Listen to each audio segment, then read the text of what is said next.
So fall, like even the trees aren't keeping hold of their leaves, right? They're falling, they're losing something. And they're not losing something to be lost forever. They're losing something so that then on the other side of winter, they can gain something. Because autumn is the season of dryness, or fall is the season of dryness, right? Because it's associated with your lungs, and your lungs tend to get the dryness. So pears are one of the best foods to have as an autumn kind of food. Analyzing and taking stock and working out where you are in life, this is a good time to do that if you're going to be coming into the fall season. Discipline and neatness and tidiness is kind of part of metal as well. So getting things ready for winter will help you have a better winter, right? So if you know where everything is, when you need it, then it's there, right? So this is a time to kind of have a cleanup, but more like an organizational cleanup. Hi, welcome back to the Chinese Medicine Podcast. I'm HOPKINSON. I'm a Chinese herbalist and an acupuncturist. And today I thought I would do a special video for all my friends and subscribers and people that watch the channel from over the other side of the world. This is about autumn or fall. So you're probably more familiar with fall if you're in the America, Canada. You might use autumn if you're in the UK or Europe, and in Australia we use the word autumn. So today's video is especially for you because this is the transitional time, the transitional seasonal time. What we're going to talk about today is how you can best transition your body towards the season of autumn, and how you can get the most out of this transitional time and what you should be doing to keep your body healthy. So if you're not a subscriber already, make sure you click the subscribe button below, and welcome if you're a new subscriber. I want to say thank you to all the people who've recently joined the channel. If you're new to the channel and you're not sure what it's about, Chinese Medicine Podcast is the place where you can come to make Chinese medicine easy to understand. I will try to break down the difficult concepts of Chinese medicine, the common diagnoses that practitioners give to their patients. So, you know, liver qi stagnation, spleen qi deficiency, these kinds of things, blood deficiency. What does that even mean? There's lots of videos on this channel about those things. And if you have a question and you'd like me to answer it, please pop it in the comments below. I won't babble on too much about that sort of stuff. So we'll just get straight on into the video. And what we're going to talk about today is about the physical things we can do for our body, what you should expect in the season of autumn, how that's leading into the season of winter and what that means in a health sense for our body. And also the mental health and the mental aspects that are associated with the element of metal, which is associated with your lungs and the season of autumn. So it's really exciting, and I hope that you get something out of this video. So let's talk about autumn specifically, and what's happening. So what is happening with our yang is it's going from the outside to the inside. It's going to that state of storing. Now, one thing in Chinese medicine that's mentioned in the Nei Jing a few times is not just what you should do, but what's contraindicated to do, or what's not okay to do. And so if you're watching the video I just did about springtime, how things are growing and emerging and what you should do in that season, well, it actually says to do those things in autumn would be contraindicated, would go against the qi of that season and would be, you know, worse. So it says the liver corresponds to wood and flourishes in spring. Hence, to carry out the orders of autumn in spring causes harm to the qi of the liver.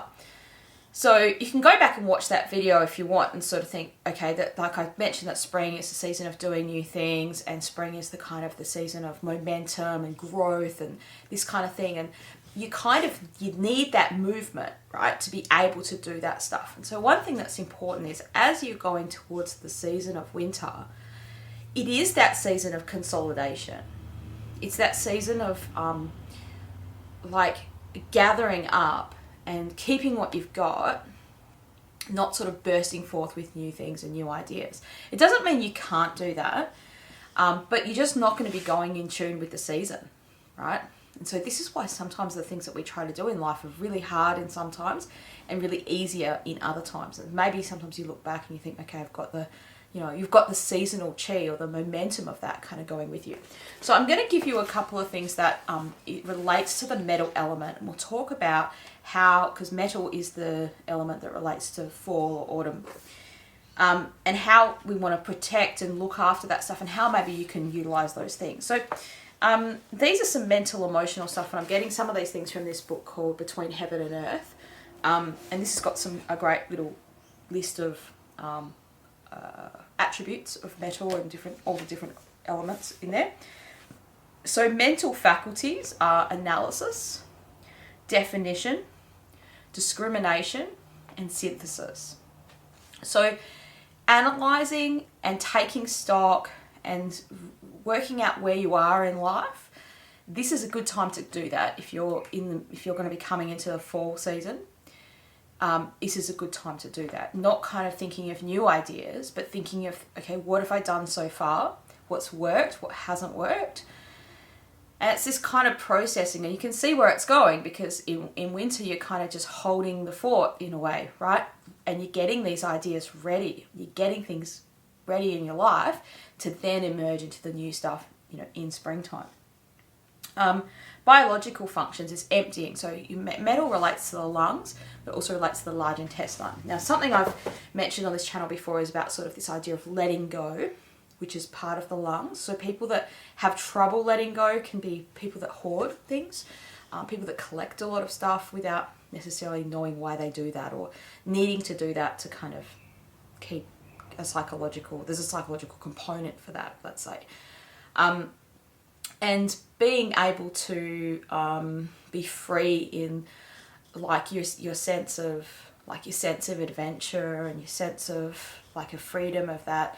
And let's say when you leave the house, if you have to collect up like a lot of belongings to have a sense of security, you can't be free to let things go easily, then that can sometimes be a metal element dysfunction. Now, not always, but quite often people who have this have a lung condition or a large intestine condition. So let's think about what could that be. It could be something like a cough that won't go away.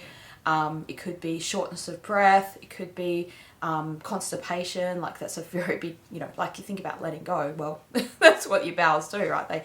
They kind of empty. And so this cleansing, and when you're breathing out, you're exhaling, the toxins that your body doesn't need. When you're using your bowels, you're exhaling not exhaling, but eliminating the toxins that your body doesn't need. And so there's this element of elimination, and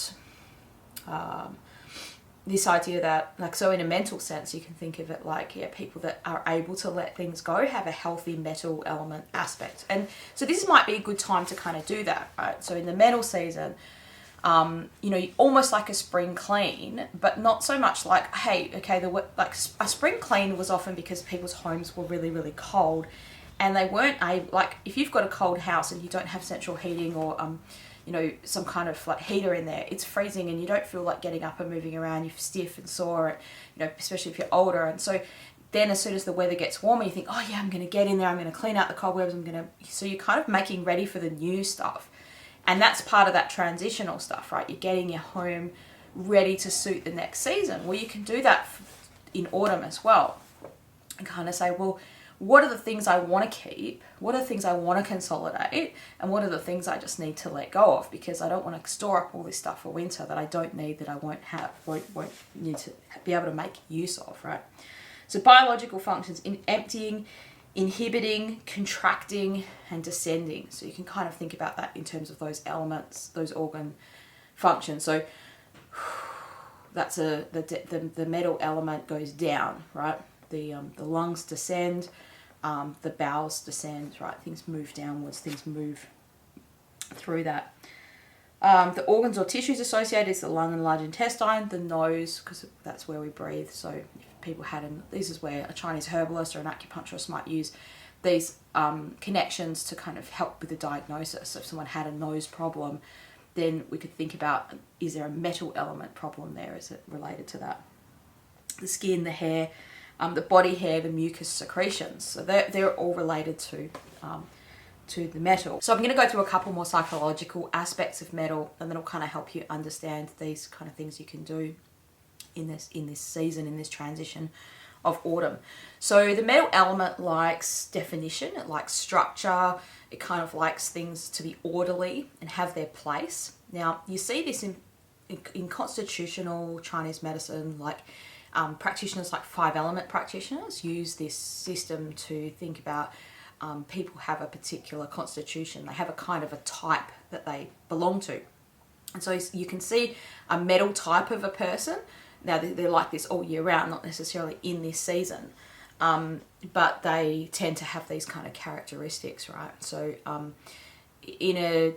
but for this video, I'm saying what we can do is we can borrow these characteristics and say this is the time to kind of think about this stuff, because it relates to all of us in this way, and this is the time to think about this stuff, right? So living according to reason and principle, like metal element people tend to be really moralistic and upright, and in a positive way. They tend to be the person that like does the right thing by morals, and maybe leaders like that are, you would say that person's a good person, because how do you know they're a good person? We just perceive that they're ethical, they're moral kind of person. Maybe virtuous, discerning, right? So we talked about that idea just a minute ago of like deciding, right? What am I going to keep? What am I going to let go of? So this is a season of discernment. This is the season of like, okay, what do I, what in my life, what am I happy with? What are the things I'm unhappy with? Kind of like making an inventory and going about it like that.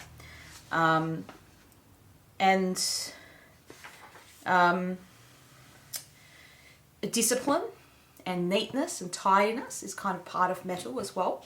So getting things ready for winter will help you have a better winter, right? So if you know where everything is, when you need it, then it's there, right? So this is a time to kind of have a clean up, but more like an organizational cleanup, I would say, like getting things organized. So let's say you were to go through a winter, and this has happened to lots of people, right, recently, where they've gone out and bought a lot of stuff because the virus, right, and because of maybe possible scarcity and also not wanting to go out of their homes.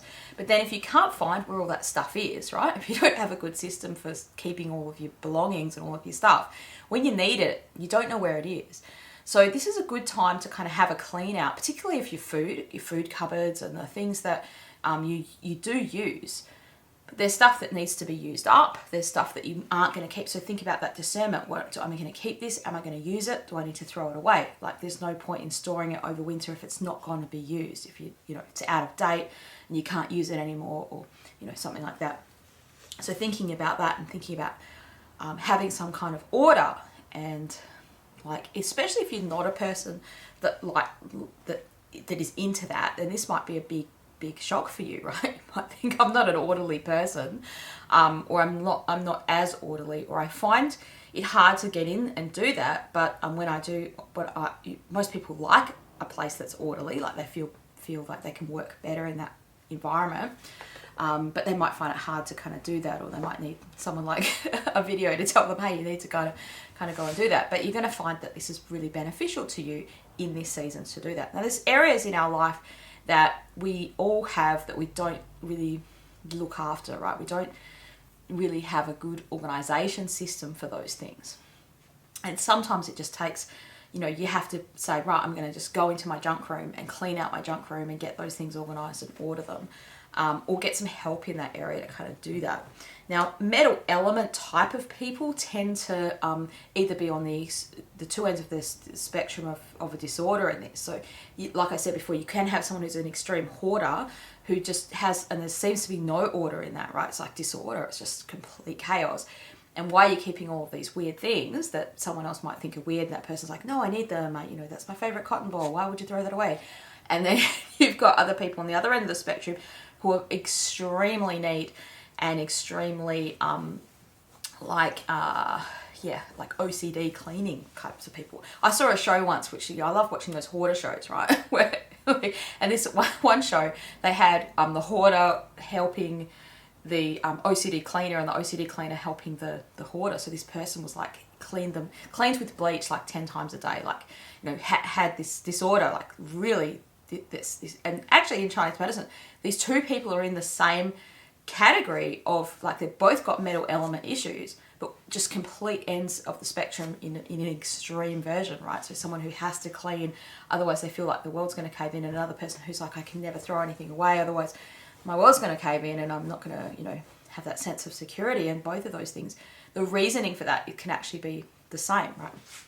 Anyway, not talking about that too much today, just talking about the autumn season, the fall season, and moving into that and those kinds of things. So having ritualistic natures could be like a disharmony of a metal person, but rituals and order can kind of help.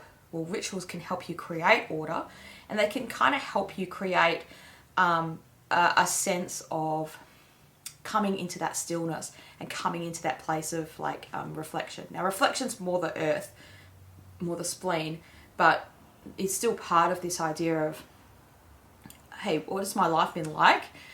Where am I, and where have I come from, and where am I going to? And this discernment of autumn time or fall time, right? So thinking, okay, what am I, like, think about the leaves are falling off the trees, right? That's a good example. So fall, like even the trees aren't keeping hold of their leaves, right? They're falling, they're losing something. And they're not losing something to be lost forever. They're losing something so that then on the other side of winter, they can gain something. So I think that's probably a good example and a good way to put it. Like, what do you have to lose now so that you've got room to gain in springtime? Okay, that's probably a good way to put it. So think about the trees losing something, because that basically they have to lose those leaves in order to maintain the health of the core of that tree, because it's so cold that the tree can't survive unless these things are lost, so that then it can kind of restore and things go inward and it keeps the core alive. But then when the warmness of summer comes, new things can emerge, and growth can emerge and all the rest of it. So it's just a different way of thinking. So that's what I would kind of encourage you to do. I'm not going to talk too much about these mental, emotional functions here. We might do another video about this stuff because it is really interesting. I find it interesting to talk about as well. So autumn is that season of letting go, and there's an aspect of that in springtime as well. So there is an aspect of letting go in order to move forward and to emerge into your destiny and your purpose of life. But this is kind of letting things go in order to consolidate. So thinking about letting go in order to consolidate, and to be imagining that, okay, your energy is going inward, and let's not fight that, right? Don't fight the system.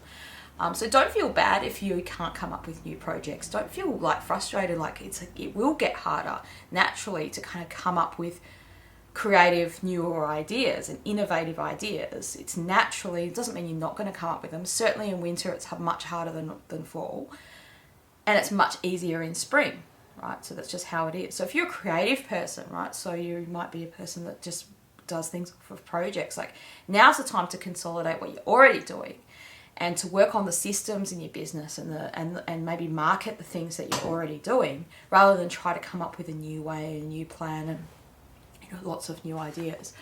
To go back to the ideas that you already had. Like I'm a creative person. I come up with lots of ideas all the time. And so I keep all these books, or I have a little ideas box and stuff like that. And so sometimes when you want to work on something, this might be a good time to work on it, but just the spark of the idea, that generation of ideas, might be harder to come up with. So good to have that book of things you can kind of do.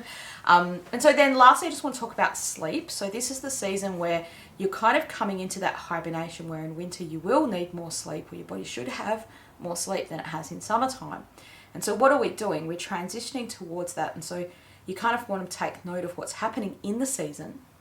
So as it's hot in summer, right? So you've just come out of summer, or you're still in summer, maybe it's still a couple of weeks of summer. Like, it doesn't have to be the first of spring that these things start. It's usually a couple of weeks later for most countries. So what you'll find is that it's getting cooler at night. Now, the detriment of getting cooler at night is also that your body's used to hanging out on the veranda or being outside and enjoying the outdoors and not wearing many clothes necessarily, right? Not having lots of layers on. And then you can easily get sick because you're not prepared for that cool change. You think, oh wow, there's a cool breeze coming in. I wasn't expecting that. Normally, it's been hot in the evenings. It's been warm, and so the sun's kind of starts to go down earlier, and it gets cooler in the evenings. And so what you want to do is start to go to bed a little bit earlier. You're still getting up around the same time, whereas in winter you kind of going to bed that little bit earlier because you've been doing that in autumn, and then you start to wake up a little bit later get that little bit of a sleep in winter, right? And then in springtime, you're kind of not having that sleep in, you're getting up a bit earlier, and then in summer, you go on to bed later and not having the sleep in, and so you're kind of having the least sleep. In winter, you have the most sleep, and in autumn, you start to like go to bed a little bit earlier, right? Now, it doesn't have to be a drastic amount. You can gradually make this happen as the weather changes. And just be aware, and what's really great about Chinese medicine is it puts you in harmony with the environment because you're aware of it. You're thinking, oh yeah, the weather is changing. And so our bodies start to change. So the main things you want to do in autumn or fall is go to bed a little bit earlier, so you're having a bit more sleep. Make sure you wear plenty of layers of clothes, especially if you're going out, because you don't want to get too hot by having jumpers and things like that you don't need on, sweating unnecessarily. But you also don't want to be caught out and get cold and have a collar or something like that you can, put up in case the wind comes. If the wind comes in and that's cooler, and why can you get sick really easily then? Because the yang of your body's on the surface, it's not, and so your pores are more open. And what that means is the wind can kind of come in and then you can get sick more easier. And then the food that's really good to have in autumn, because autumn is the season of dryness, or fall is the season of dryness, right? Because it's associated with your lungs, and your lungs tend to get the dryness. So pears are one of the best foods to have as an autumn kind of food. Now, pears are one of the only fruits that don't make you more phlegmy, right? So if you have stewed apples that are very, very sweet, or any other fruits that are very sweet, that's the super duper sweet nature and the syrupy nature of those fruits tends to make you really phlegmy. But pears are like sweet, but there's so much water in them, and it's not a syrupy kind of sugary. You'd have to boil a lot of pears and really boil them, a lot to kind of caramelize pears, right? You can do. What I'm getting at is they're less likely to make you feel phlegmy. So you just cut a pear up and you stew it. You just steam it or you stew it. If you're really desperate, you can cut it up and put a little bit of water in a bowl, cover it, and put it in the microwave if that's all you've got. But I'd suggest you put it, double boil it or steam it, put it in a little steaming basket. And pears are really good for moisturizing your lungs. So if you talk a lot, like I use pears a lot when I'm teaching Chinese medicine, or I'm giving lots of lectures, or I'm using my voice a lot for singing. Stewed pears are one of the best foods to kind of have to prevent that dryness from happening. So your sleep, your diet's getting a little bit lighter. You're probably having some pears. Make sure you wear plenty of layers. And you can think about this idea of like consolidation, discernment. What do I need to let go of so that, I can be rejuvenated in winter, not be encumbered by these things I don't need. And then I'm ready to kind of emerge into my new ideas in springtime. What we're going to talk about is the transitional nature of life in a seasonal sense, and that's something unique to Chinese medicine. And the video I just made, I put that on the channel recently about spring. This is kind of similar to that aspect. So if you watch the spring one, you think, well, it's not even spring for me. Those concepts are the same, right? That Chinese medicine thinks, whether you're heading into spring or heading into autumn, it's the same idea that Chinese medicine is one of the only systems of medicine that thinks about, hey, our body should behave differently in different seasons. Like, you don't go to a Western doctor and they think, well, it's autumn time, so we should do this, this, and this for you, or check these things. Now, in epidemiology and in like public health and those kinds of things, yeah, we do have research data that shows, okay, these things are prevalent at this times, so maybe we should check for these kinds of things. But not in a preventative sense of like, okay, we're coming into the flu season, what should we do to keep our bodies healthy, let's say. Really, Western medicine doesn't look at those things, right? We have probably the most heightened idea of that than ever before because of the pandemic that's happening right now, right? And so people are aware of some public health things like, hey, wash your hands to keep your body healthy, stop the spread of germs and things like that. And so if you cough into your hands, for instance, versus coughing into your elbow, that kind of etiquette. But there's nothing about, okay, how should we keep our body's immune system functioning well, or how should we keep our body, healthy, or how much sleep do we need, or how much exercise should we be having in different seasons. And that's very different in Chinese medicine. So what we want to think about just go back a little bit. I'll try to slow down a little bit because I know it's hard to understand my accent for some people, and they do ask me from time to time to slow down, so I'm sorry about speaking too fast. I just get really passionate about these topics. So the season of autumn or fall is a transitional season, similar to spring, right? So where are we going and where are we coming from is what we should be thinking about in these transitional seasons.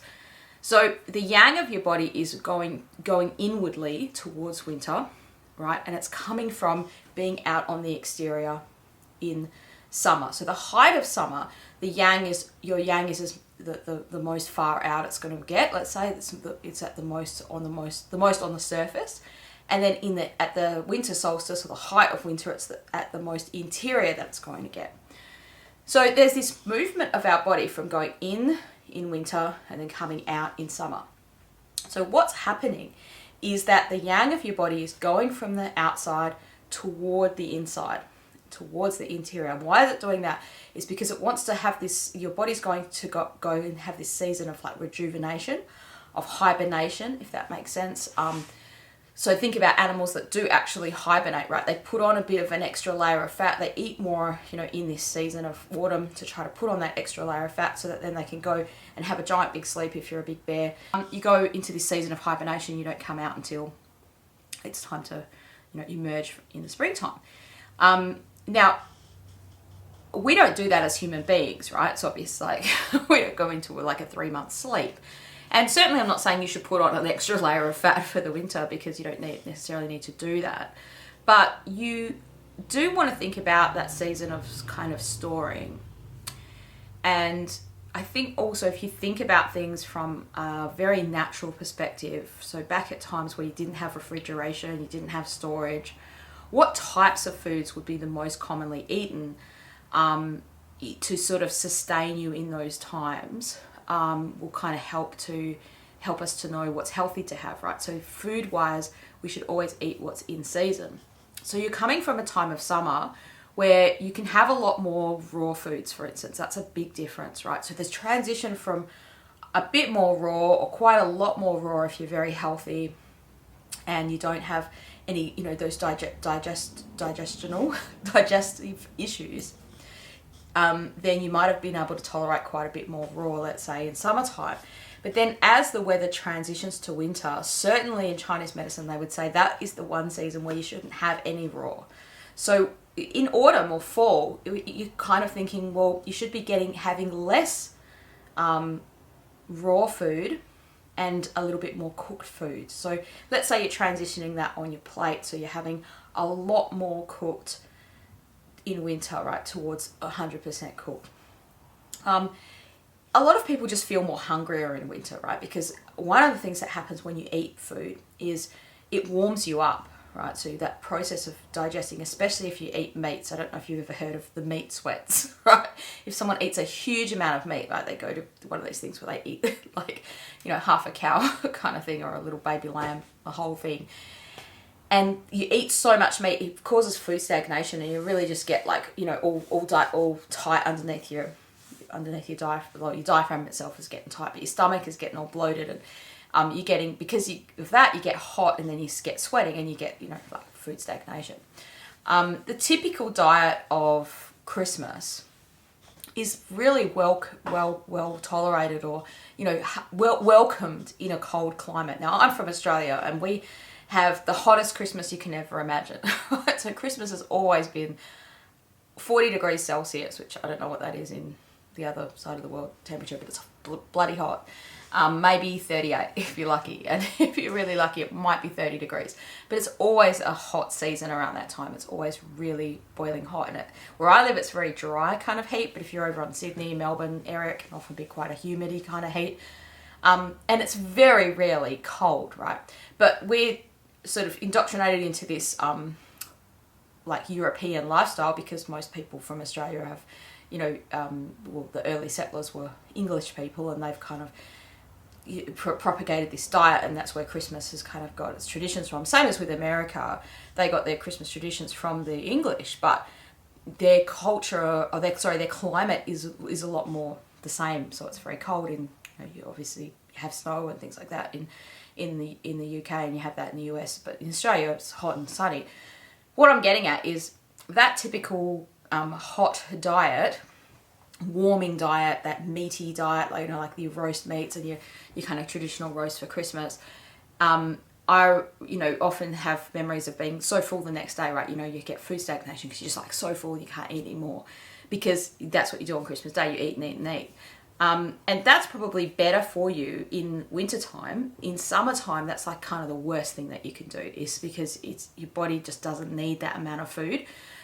It doesn't need to be hot from the food. You need to have a lot more smaller meals and a lot more lighter meals. Now, something you're probably thinking about when you're watching these videos, these seasonal videos, is you might think, well, Marie, I didn't do what was right in the season before. So where do I start, right? And there's a saying in Chinese medicine from the Nei Jing that says, if you do what's right in each season, I'm paraphrasing this, it's just the gist of it is, if you do what's right in each season, then you'll suit the following season, right? So this idea that, yeah, okay, so you will suit that season if you did what was right beforehand, but if you never have done what's right beforehand, you might feel uncomfortable. You've just got to start somewhere, right? And what better time to start than right now? So if you're watching this, then it's probably right for you to start right now. So you might have had bigger meals in summertime, right? I'm not saying you have even bigger meals in wintertime, but you've got, basically, if you're living that optimal life, you're going from having smaller, lighter, more salady and raw food based kind of meals, well, that included in the meal. So then you're going towards more heartier, wintry types of foods, which is more, definitely more meats than you would have in summertime. More slow cooked foods is good. So soups and stews and things like that. Now, so what does that mean for autumn? Do we just go straight towards it? No, you just start, as the weather gets cooler, you follow the cues of the season. So I'm doing this video like just right before the first of spring, or the first. See, it's indoctrinated in my head that the 1st of September is the 1st of spring, but I'm doing this right before the start of autumn. And actually, that's this is the same as if you're in Asia. So I have some subscribers that are in Asia and they're in China right now. So you're getting toward, you're starting towards getting to autumn, right? So you start to follow the cues of the season in your diet, and then also in your sleep and those kinds of habits. Now, if you can, right? So sometimes these things are really hard because of Western lifestyle. We just don't have the ability to sleep, more or less, because of your job, right? Your boss isn't going to say, oh, in winter, you can come to work later. But funnily enough, when I was studying Chinese medicine in Hangzhou back in, well, it was ages ago, back in 2001 when I was there, they gave the doctors and all the staff in the hospital and things like that different lunch times. So they gave them a longer lunch time in summer because it was hotter, so that they could have a longer day, asleep in the day, because it was so hot, and like all the yang is out on the surface, and it's good if you have a bit of a sleep in summer to sort of refresh yourself for the afternoon. And then people often stay up later in the evening. And it's really interesting to see how in some cultures, like China's one of those cultures where the afternoon sleep, the sleep after lunchtime, is a given. Like, you go to a market to try to buy something at 1 o'clock in the afternoon, and it's almost impossible. Like, you have to kind of wake the shopkeeper up because they just fall asleep on the sacks of stuff they're trying to sell, right? Like, so I used to go and buy clothing, and you just don't realize it until so you go there to do business for a day of business, and you have to kind of cut this sort of 2 hours out because people just have a sleep at that point in time, right? And when I was studying Chinese medicine, I used to sometimes I'd have a sleep in the afternoon, but I just wasn't one of those people that's an afternoon sleepy kind of person, especially when I was a lot younger. And so I never used to do that, and I was so excited to explore. So I used to just get on my bike and cycle around for a couple of hours while everyone was having a sleep, so I could explore and see what was going on in China. But what I'm getting at is different cultures also sort of make it easier or harder for this to happen, right? And I think in our Western culture, one of the bummers is that there's just this expectation that we should be the same all the time, and it's just our bodies are not the same all the time. And so this is one of the things why you can be more health. Some cultures are just generally a bit more healthier. It's not just necessarily the food that they eat, but it's the lifestyles that we have and the lifestyle that we kind of allow ourselves to have. So if you're self-employed and you're watching this, or you're a student and you're watching this, then the good thing about your life is that you have complete control over this stuff. So, to a higher degree than someone who doesn't have complete control over their time. So you can plan these things as you want to. So if you haven't started any of this stuff before, then now's a good time to start. Transitional seasons are great places to start with this sort of stuff. So wherever you're at, I hope that you're doing well. I hope that you're having a great weekend, whenever you're watching this. And thank you so much for your support on my channel. Really, really appreciate it. I look forward to making more videos, and I hope this has been useful and helpful to you. And if it has, don't forget to leave me a comment in the comments below. Click that subscribe button or that like button. And let me know if you've got your own questions and stuff that you'd like to know about Chinese medicine. I'd love to hear them, and have a great week. Look forward to seeing you again on the next video soon.